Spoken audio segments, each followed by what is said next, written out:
Ninguém quer estar nem entre os falecidos, nem entre os falidos. Eu, pelo menos, não quero. E é por isso que eu estou tomando todos os cuidados necessários, tanto com a minha saúde quanto com a minha empresa. Claro que isolamento é a bola da vez. E o que fazer com aquelas pessoas para quem nós devemos os salários e eles não podem vir trabalhar? Como fica? Se a pessoa não pode vir trabalhar porque não tem creche para o filho, não pode vir trabalhar porque não tem ônibus, não pode vir trabalhar porque simplesmente a prefeitura, o governo disse que seu estabelecimento precisa ser fechado. E agora, como escapar desta? Tem jeito sim, tem jeito sim. Primeira coisa, acredite que esta crise é real. E querendo ou não, nós passaremos por ela. A menos que você fabrique máscara, álcool em gel, ou então você esteja no ramo de alimentação. Esses são alguns dos mercados que estão bastante aquecidos. Com exceção desses mercados, os demais, muitos deles já têm ordem para estarem fechados. As fábricas, sim, elas estão trabalhando. As fábricas, elas estão trabalhando com todas as precauções, mantendo a distância entre um funcionário e outro e cuidando para que ninguém tenha febre dentro da empresa. Mas sim, as fábricas estão trabalhando, porque senão o país vai parar. E o que você, empresário, você que é meu aluno, você que faz parte da minha audiência, o que você pode fazer neste exato momento?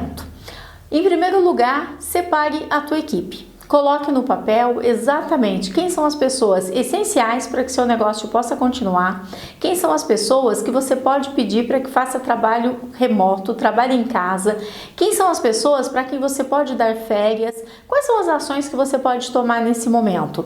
Esse é o primeiro cenário. Faça um mapa. Quantas pessoas você tem trabalhando contigo? Você tem autorização para trabalhar? Ou você faz parte daquelas empresas que sim, já se foi determinado que será fechado? Como, por exemplo, academias, restaurantes, escolas. Qual é o seu nicho?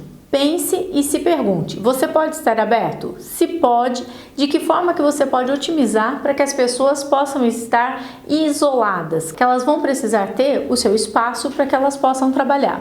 E o que eu sempre digo nas minhas aulas, documente. Documente absolutamente tudo. Você comprou álcool em gel? Documenta que você comprou álcool em gel. Você ensinou as pessoas que elas precisam lavar as mãos muito bem, com sabão, de hora em hora, cada vez que elas saem, o tempo todo, quando elas chegam. Documentou? Ah, mas eu tenho que documentar isso? Tem. Por quê? Por que você tem que documentar? Porque você está documentando o quanto você está preocupado com toda a tua equipe e fazendo o máximo possível para a prevenção. Você modificou as mesas para que eles fiquem mais longe uns dos outros?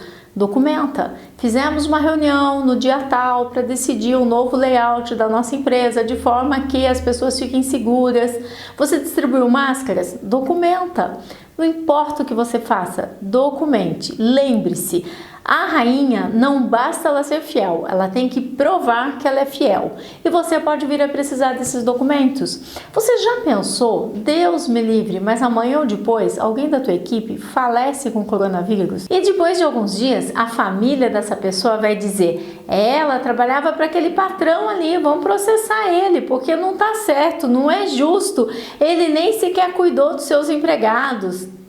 Aí você vai ter tudo documentado, porque com certeza essa família vai querer buscar os seus direitos. Por isso que eu digo, documente absolutamente tudo aquilo que está acontecendo na sua empresa. Tudo que você faz de ações para que você possa estar prevenindo, comprou um termômetro, documenta. Todos os dias as pessoas terão que tirar a sua febre. Ok, documenta. Vai ser verificado, né, a temperatura de cada um. Só vai ser permitido que se trabalhe quem realmente não está com febre. Documenta, é super importante você documentar todas as suas ações.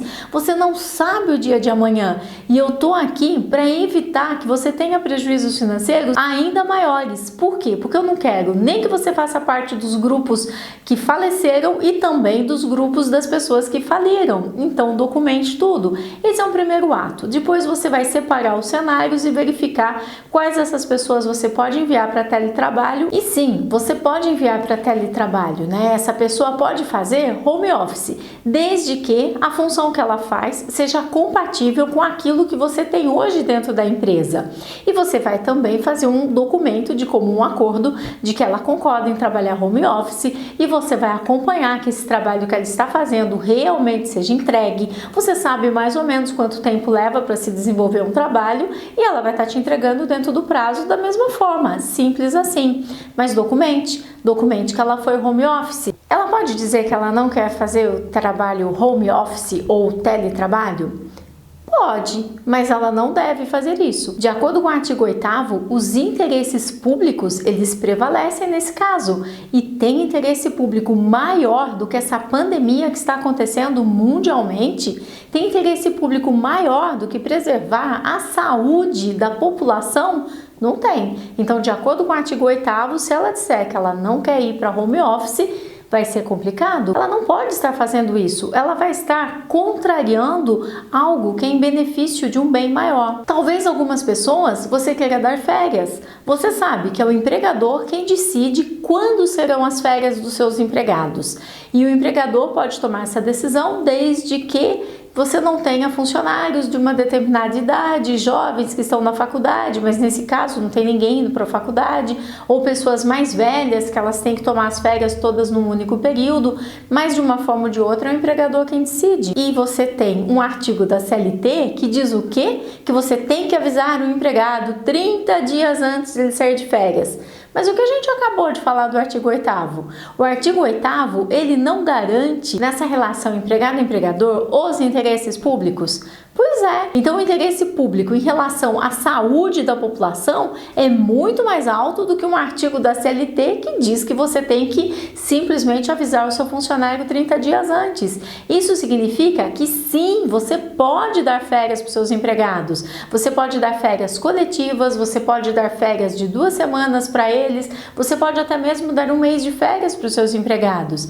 Mas muita atenção, você só não pode dar férias se ele estiver doente. Porque as férias não são para você ficar doente. Se ele estiver doente, se ele está com atestado, se ele sofreu um acidente, imediatamente as férias são canceladas e aí ele entra com um atestado. Porque o segundo artigo da CLT deixa muito claro que o risco da atividade comercial é do empresário. Você tem o CNPJ, você já tem um risco e é você quem arca com ele. Então, se essa pessoa ela está doente, aí ela já não pode ter férias. Mas se ela está doente durante os primeiros 15 dias e ela está com qualquer outro tipo de doença ou até mesmo com o coronavírus, durante os 15 primeiros dias, você é quem paga. Existem alguns rumores de que o governo irá pagar, inclusive, esses 15 primeiros dias, mas neste momento não tem nada decidido. Neste momento, o clássico é 15 dias a empresa paga. A partir do 16º dia, quem passa a pagar é o INSS. Porém, se você der uma olhada na lei sobre a pandemia que foi criada agora em fevereiro de 2020, ela fala que em relação a isolamento, quarentena ou exames que as pessoas precisam fazer em relação à pandemia, serão faltas justificadas. Então tome muito cuidado, porque nesse momento existe essa incerteza se realmente isso será pago pelo INSS ou se poderá também cair no artigo 2º que o risco da atividade é do empresário. Fique bastante atento a isso, porque às vezes compensa mais você já dar férias para todo mundo, sabendo que mais dias ou mais tarde a maior parte da população vai se contaminar. O que não significa que vai falecer, significa que vai precisar ficar isolado, significa que as atividades elas serão cessadas por um tempo, mas esse isolamento é justamente por conta de evitar que um mal maior aconteça. Essa é a ideia. Então tome uma decisão, avalia. É mais fácil você dar férias ou você vai ficar fechado apenas os dias que foi determinado na tua prefeitura e depois você abre e se alguém se contamina já considera faltas justificadas. Então fique bastante atento a isso. Esses dias um aluno ele me mandou um comunicado da cidade dele que disse que o comércio todo seria fechado sexta, sábado, domingo e segunda-feira. E aí ele queria saber se ele poderia considerar como sendo banco de horas, ou se poderia considerar como sendo a folga semanal do funcionário. Sim, pode, só que você faz um documento, você vai documentar isso e você vai escrever. Conforme solicitação da prefeitura, né, o comércio estará fechado ao público. Porque se você põe só fechado, o teu funcionário já entende que você não tem outra alternativa. E a prefeitura não disse que você tinha que ficar fechado sem ninguém dentro. Se você está fazendo um trabalho operacional, se você está respeitando os limites, se você está realmente dentro de uma segurança onde você não está próximo um do outro e tudo mais, se a tua atividade te permite isso, tudo bem, você pode estar trabalhando, não tem nenhum problema. Então você deixa bem claro nesse comunicado que você vai fazer para a tua equipe que o comércio está fechado por solicitação da prefeitura ao público e que por sua intenção você vai liberar as pessoas para que elas possam ficar em casa e permitir que isso seja feito uma troca de banco de horas. Nós temos vários tipos de banco de horas. Se você vai fazer aquele banco de horas que tem o fechamento semestral ou anual, esqueça. Esse banco de horas tem que ser homologado. E aí você precisa ter o sindicato envolvido, ter uma aprovação, algo que não sai assim rápido. Mas se você vai fazer um banco de horas dentro do próprio mês, em função de alguns dias que a empresa precisou parar, tudo bem. Dentro do próprio mês, a pessoa vem, ela tira o banco de horas dela e depois ela pode estar compensando. Existe até a ideia de que ela possa estar compensando 2 horas por dia. Em 45 dias, ela compensou 90 horas. Portanto, 2 semanas de trabalho que fiquem paradas as empresas foram compensadas. Existem algumas alternativas sim. Férias, banco de horas, só tome muito cuidado para documentar tudo, porque depois esse banco de horas pode vir a ser considerado hora extra. E aí a situação complica, porque aí você tem que pagar a hora trabalhada mais 50%. E tudo precisa realmente ser documentado. Se por um acaso você tem um empregado e você trabalha numa área de risco, você trabalha no aeroporto, você tem um restaurante no aeroporto onde passam pessoas, né? E um funcionário seu diz: ah, não, eu não quero vir trabalhar, não quero, eu tô com medo, eu não posso pegar coronavírus, o meu filho é pequeno. Você não pode obrigá-lo a trabalhar. Neste caso, você pode pedir para que ele documente. E aí tem o pulo do gato. Você explica para ele que ele tem que detalhar o motivo pelo qual ele não quer trabalhar. E que ele se oferece para fazer a compensação de horas. E aí, então, tudo bem, ele vai para casa, mas você acabou de ter um documento real, verdadeiro, mostrando que a pessoa quer fazer a compensação dessas horas depois. Caso contrário, você manda a pessoa embora para casa e daqui a pouco você não tem nada documentado, se encaixa lá na parte das leis justificadas. Você pagou essa hora sem ela ter sido trabalhada. Então fique bastante atento que a tua equipe também ela não vai poder trabalhar se ela não quiser trabalhar. Isto se ela estiver se expondo a riscos. E tome muito cuidado. Sabe aquela medida antiga que quando a pessoa faltava, a primeira coisa que eu falo é: ah, traz o atestado. Pois é, tome cuidado com isso também, porque atestado você vai fazer com que essa pessoa que está com uma gripezinha vá sobrecarregar o sistema de saúde, aonde ele vai pedir um atestado e talvez ainda assim ele pegue o vírus, né? E piore ainda mais. Então, aceita o atestado. E aí você me pergunta: ah, mas e as pessoas que elas ficam realmente dando nó em pingo d'água? Paciência. Deixa terminar o coronavírus que a gente já dá um jeito nessa pessoa. Fica tranquilo, só registra. Registra e deixa passar, porque neste momento nós vamos ter que fazer vistas grossas para muitas coisas, para que a gente possa se preparar e se organizar e sair por cima. E se a tua empresa é uma daquelas que o governo, prefeitura, alguém determinou que fosse fechada, você ainda pode fazer a rescisão de contrato. E se você tem um salão de beleza, você tem mês e você também pode fazer um distrato. Da mesma forma que você tinha um contrato com os mês, você vai e faz um distrato agora com os mês, também por força maior, você precisou fazer o distrato e está tudo bem. O importante é você ter um planejamento de como é que você vai fazer para evitar a falência. Nós não queremos que você vá à falência e também não queremos que você faleça, nem uma coisa e nem a outra. Vamos nos cuidar, vamos sim fazer o isolamento que está sendo solicitado, mas vamos cuidar da nossa empresa e vamos ver de que forma que a gente vai conseguir aliar as duas coisas. E fiquem atentos, porque o que não pode acontecer são os empregados ficarem sem receber, porque o risco da atividade é do empresário.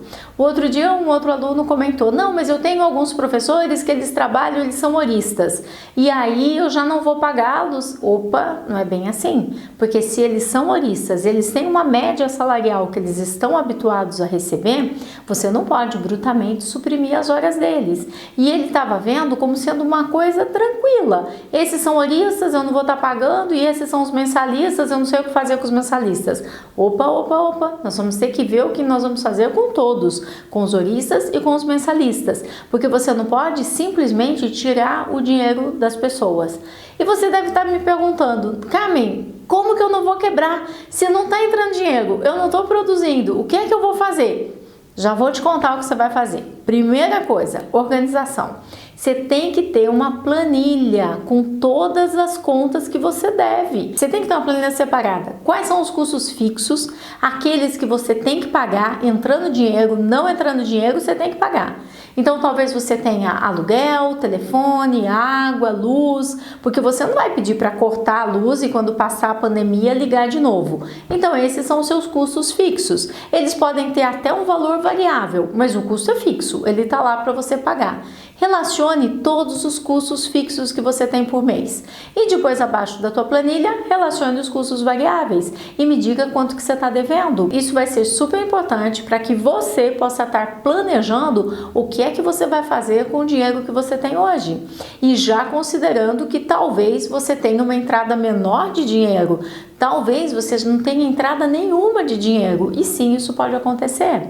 E então você vai começar a telefonar para os seus fornecedores e negociar. E todo mundo vai estar negociando. Você vai ligar para a pessoa do teu aluguel e vai dizer: olha, eu posso estar pagando 50%, 30%, como que a gente pode estar negociando isso? E você vai então começar a negociar as suas dívidas, porque você precisa ter um planejamento do que você vai fazer com o dinheiro que você tem hoje, caso a gente venha ficar 15 dias, 30 dias, 40 dias, mas uma coisa eu te falo, isso vai passar, mas neste momento você tem que estar planejado. Existem algumas ações sendo estudadas pelo governo e tem uma que já foi aprovada. Se você tem o Simples Nacional, o Simples referente ao mês de março, esse que vai vencer agora no dia 20 de abril, você vai pagar só em outubro.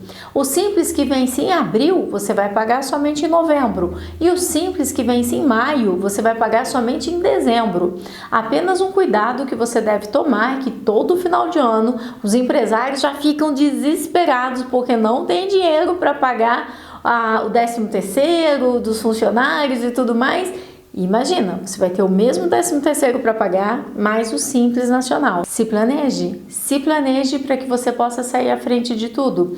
E quando nós falamos do Simples Nacional, somente os tributos federais. Existem alguns tributos que ainda não ficou muito claro como é que isso vai acontecer, mas com certeza nos próximos dias o teu contador já vai estar te informando e já vai estar desenrolando isso. Então, e a outra alternativa que nós temos em relação às nossas equipes, baseado em prejuízos comprovados, a empresa também pode reduzir em até 25% a jornada de trabalho da sua equipe. Ela reduz em jornada e reduz também em salário. A única atenção é que caso você tenha escolhido essa modalidade de redução de jornada, você não poderá fazer as dispensas da sua equipe, porque essa é uma proteção em contrapartida de você estar utilizando essa medida que irá dar um alento para o seu caixa. E é só você acompanhar as notícias, você viu também, se de repente você tem um crédito imobiliário em andamento com a Caixa Econômica, também existe aí alguns valores que estão sendo perdoados para serem pagos depois. É uma questão de negociação. Coloca todas as suas dívidas e aí você vai começar a procurar onde é que tem dívida que pode ser negociada para depois e onde é que não tem. Lembrando-se que essas negociações só são permitidas para quem está em dia. Não são aquelas negociações que vão resolver os problemas da sua empresa se eles são problemas atrasados, né? Aí já não tem nada a ver com o coronavírus. Mas a minha sugestão é que você coloque tudo muito em dia, porque sim, talvez você fique 2 semanas, 3 semanas, 40 dias em recesso e em recessão. E não só você, muitos outros empresários. Mas eu tenho certeza que terminando este momento, o que vai acontecer é que as empresas todas, voltando às atividades, elas vão começar com uma guerra de preços muito forte. Elas vão começar a querer realmente mostrar os seus produtos, vender os seus produtos, recuperar o tempo perdido durante a crise. E você vai fazer o quê? Esse é o momento ideal para você realmente organizar a tua equipe, para você saber quem é joio e quem é trigo, porque é justamente no momento de crise em que a gente passa a ter todas essas informações, a gente vê o comportamento de cada um, a gente vê aquele que está fazendo corpo mole para não vir trabalhar e a gente vê aquela pessoa que está super preocupada com todo mundo na equipe. Esse é o momento para você estruturar a tua empresa, esse é o momento para você estruturar a tua carteira de produtos. Você nunca mais vai ser o mesmo depois dessa crise. Realmente terão seus efeitos, mas eles irão passar, pode ter certeza. Mais ou menos como aconteceu com a Segunda Guerra Mundial, quando a Segunda Guerra terminou, as pessoas elas estavam assim com muita vontade de viver, elas estavam muito felizes porque elas tinham passado por esse momento da guerra. Tanto que as pessoas nascidas no ano da guerra são os chamados baby boomers, que eles vieram desta época de grande felicidade, de grande vontade de viver que as pessoas tinham. Eu acredito que esse momento da pandemia, ela vai trazer grandes valores para as pessoas e ela vai começar a mostrar o que vale a pena e o que não vale a pena. Prepare a sua equipe e se por um acaso a sua empresa está aberta, meu amigo, eu quero falar com você que a sua empresa está aberta. Orienta a tua equipe a lidar com as pessoas. Eu estive no supermercado semana passada, eu saí de lá chorando, as pessoas estão enlouquecidas, as pessoas brigam por causa de 1 litro de álcool, elas brigam por uma embalagem de vinagre de maçã. Eu vi um casal jovem, assim, na faixa de uns 30 anos de idade, um rapaz bem forte, assim, tipo academia, e um senhorzinho de uns 80 anos com Parkinson, com a mão tremendo, e o rapaz dizia para ele: não, o senhor não vai passar na minha frente. E aí o senhorzinho falava assim: mas aqui só tinha um carrinho, você que tá passando na minha frente. Por quê? Porque tava o casal e simplesmente o casal, a moça tava aguardando na fila com um carrinho e o rapaz chegou com mais 3 carrinhos para passar na frente do senhorzinho. E esse senhorzinho tremia muito. E eu ainda falei pro rapaz, eu falei assim, deixa ele passar, o que custa, né? Porque ele pode ter até um ataque cardíaco, algo aqui, ele pode morrer. E como é que você vai dormir depois? E o rapaz falou, de jeito nenhum, eu fico aqui até meia-noite, mas na minha frente ele não passa. Imagina a cena, imagina a cena. E sabe o que os funcionários do mercado estavam fazendo? Rindo. Tinham aproximadamente uns 12 meninos e pessoas muito jovens, todos rindo e debochando da situação. E ninguém foi acudir esse senhor, ninguém. Ele estava sozinho. Depois, quando a coisa começou a se avolumar, veio uma pessoa da frente de caixa para saber da situação e para explicar para o senhorzinho que ele tinha que deixar os 3 carrinhos passarem na frente dele. Em lugar disso, não podia ter um pouco mais de humanidade, todo mundo se juntar, tirar as compras, não era nem para ele estar lá. Rapidamente tirar as compras, passar para outro caixa e passar ali na frente de todo mundo. Será que a sua equipe, ela está preparada? Porque se você está com a tua empresa aberta e você faz atendimento ao público, ou você tem uma padaria, ou você tem um mercado, ou você tem uma farmácia, área de saúde, eu te pergunto, a tua equipe está preparada? Você tem feito reuniões constantes com a sua equipe? Porque as pessoas elas estavam enlouquecidas discutindo por 1 litro de vinagre. Então, elas têm que estar preparadas para essa situação. Neste caso, de verdade, eu não consegui ficar mais, eu discuti bastante com o casal, não tive nenhuma solução e eu fui embora. Porque eu deixei com a encarregada de caixa a situação, mas eu não sei o que aconteceu. O que eu sei é que o senhorzinho tremia muito devido ao Parkinson, provavelmente, e ele estava muito nervoso. Até quando os nossos valores vão ficar assim tão invertidos? de que vale a pena você provocar uma situação dessa, um ser humano no outro ser humano. Terrível. Prepare a sua equipe. E se você tem dúvidas, comentários, deixe seus comentários que eu vou ter o maior prazer em te responder. Tudo está sendo mudado muito rapidamente, essa é uma situação que nunca havia ocorrido antes, porque eu acho que a última relatada foi gripe espanhola, lá em 1918. Naquela época ainda não tinha nem a CLT e não tinha também a internet com essa velocidade toda de informações. É possível que coisas que eu esteja falando aqui nesse vídeo para você, na semana que vem já seja tudo diferente e a gente possa ter novas posições. Mas hoje o que eu tenho para você é isso. Cuide-se!